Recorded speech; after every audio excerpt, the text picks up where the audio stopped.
हाँ दोस्त, अब आपको आज हम बताएंगे त्रिकोणमिति। ठीक है, तो त्रिकोणमिति क्या होता है? देखो,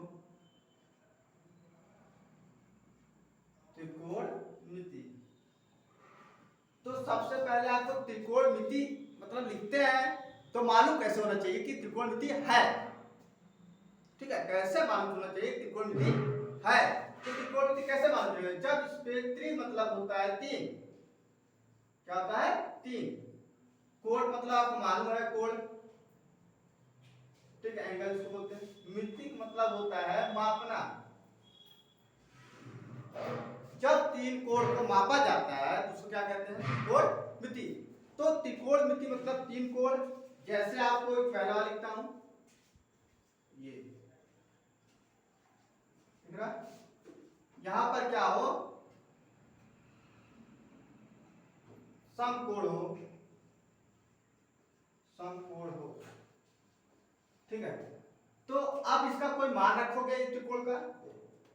त्रिकोण में तीन कोण है, देखो ये देखो, एक कोण, दो कोण, तीन कोण, और इसमें भुजा भी है। देखो, एक भुजा, दो भुजा और तीन भुजा। जिसपे तीन भुजा तीन कोण हो उसे कहेंगे त्रिकोणमिति। अभी साइन कॉस वाला नहीं बता रहा हूं, त्रिकोणमिति मतलब बता रहा हूं त्रिकोणमिति कहते क्या है। तो साइन कॉस वाला इसके अगले वाले में आएगा। ठीक है, तो अब आगे चलेंगे। सबसे पहले त्रिकोणमिति मतलब देखना आपको, इसमें आपका कुछ तो मान रखना पड़ेगा। जैसे किसी चीज का मान तो रखा ही गया है, चाहे वो कौन किस सिस्टम से है। जैसे इंसान है, उसका नाम रखा गया। ठीक है, जैसे मेरा नाम क्या है, आपका नाम क्या है, तो रखा गया नाम किसी चीज का ना, तो नाम रखा जाता है। बिना नाम रखे आप त्रिकोणमिति का नहीं हल कर सकते हो। चाहे ए रखो, बी रखो, इसमें रखा क्या जाएगा आपको बता देता, स्टेप लिख लेता हूं, ए टू जेड। ठीक है, ए टू जेड क्या होगा? जैसे A B C D E F, कुछ भी रख सकते हो। इसमें कहां रखोगे? जो कोना होता है, इस कोण दो बीच में दो को यहीं रखोगे। ए है, बी मान लो, सी मान लो। ठीक है, बिना इसको आप रखे कोई भी त्रिकोणमिति सवाल मत लगाना। आपको उसमें दिया भी रहेगा। मान लो जैसे कोई भी रेखा भी हल करते हो तो इसका मान रखा जाता है। किस चीज का बिना मान रखे उसका निष्कर्ष नहीं निकाला जा सकता ना।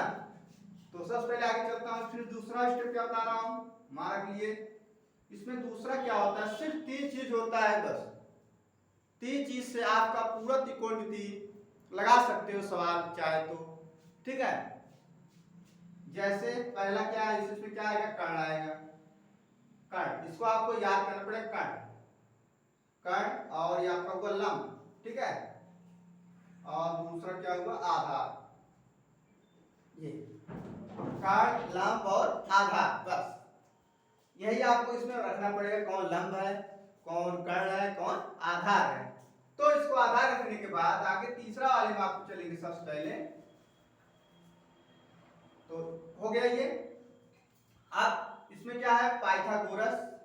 ठीक है, पाइथागोरस हम जैसे पढ़ा रहे हैं आपको कोई नहीं मिलेगा। ठीक है, तो पाइथागोरस, तो पाइथागोरस एक वैज्ञानिक था, उसने बताया कि भैया कर्ण लंब आधार, तो इसी को मान रखा गया, यही बताया था। चलो इसके यही रखा तो इसका मान कुछ रख दो।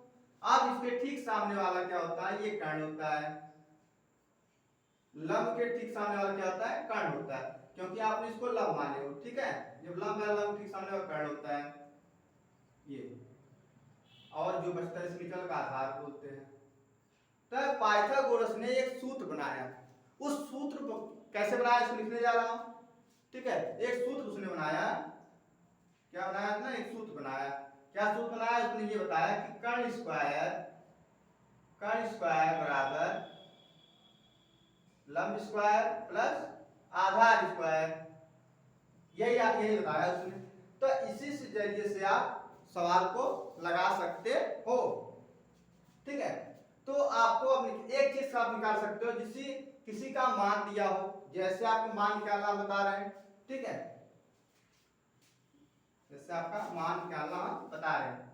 जैसे आपका मान दे दिया, इसका कोई भुजा होगा, ये भुजा है। ठीक है, ये भुजा है, ये आपका दिया। चलो कर्ण बराबर कितना दिया आपका?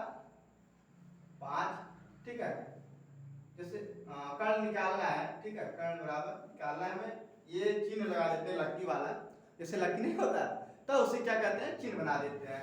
तो लंब कितना दिया है मान लो, सॉरी चलो सवाल यहाँ बना देता हूँ ऐसे, ठीक है, जैसे मान लो ए हुआ, ये बी हुआ, सी हुआ। अब आपका दे दिया यहाँ पर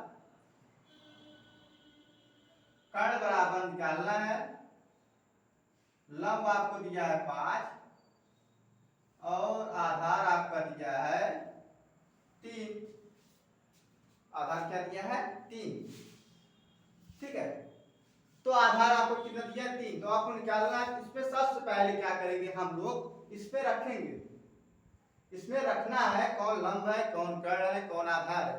बिना आप इसमें वैल्यू रखे आप नहीं हल करोगे। तो कर्ण आप किसको मान रहे हो, ये 90 है, तो ये लंब हुआ, ठीक है, लंब होता है, ये लंब हुआ क्योंकि 90 है, समकोण है, तो ये लंब हो गया। चलो भाई लंब हो गया ये, तो लंब के स्थान पर क्या लिखे हो 5, यहाँ पर आप 5 लिखोगे, ठीक है। कर्ण किसको मान लीजिए निकालना है हमें, कर्ण मतलब AC, ठीक है, और आधार कितना दिया 3। तो आप AC दिख, तब आप कर्ण निकालना है, तो कर्ण बराबर आप खुद देख रहे हो, सूत्र से आप लगा सकते हो, लेकिन आप इसको एक सिस्टम और बना सकते हो, ठीक है। जैसे AC बराबर लिख सकते हो, नहीं AC हमें क्या ला, देखो ये भुजा, ठीक है, ये भुजा दिख रहा है AC, और लंब क्या है, ये लंब भी क्या लंब, यहाँ मैं लिख देता हूँ लंब AB है ना, लिखोगे यहाँ पे AB लिख सकते हो, कितना है 5, आधार कितना है मतलब BC, B और C ये भुजा है ना, तो BC लिख लो, कितना होगा 3, ठीक है, 3 हुआ। तो आप इसको हल करोगे इसी पे कर्ण, ठीक है, तो इसको आप इसमें लगाओगे कर्ण बराबर या AC, ये कर्ण है निकालना हमें, तो आप निकालना हमें कर्ण, कर्ण स्क्वायर बराबर लंब कितना दिया है 5 या AB है ना, ये लिखोगे 5 स्क्वायर प्लस कितना दिया है 3 स्क्वायर, आधार दिया है, ठीक है। तो कर्ण स्क्वायर बराबर 5 गुणे हल करना आता है नहीं, 5 गुणे 5 दो बार लिख सकते हो, क्योंकि मैंने बताया था घात है इसके पीछे,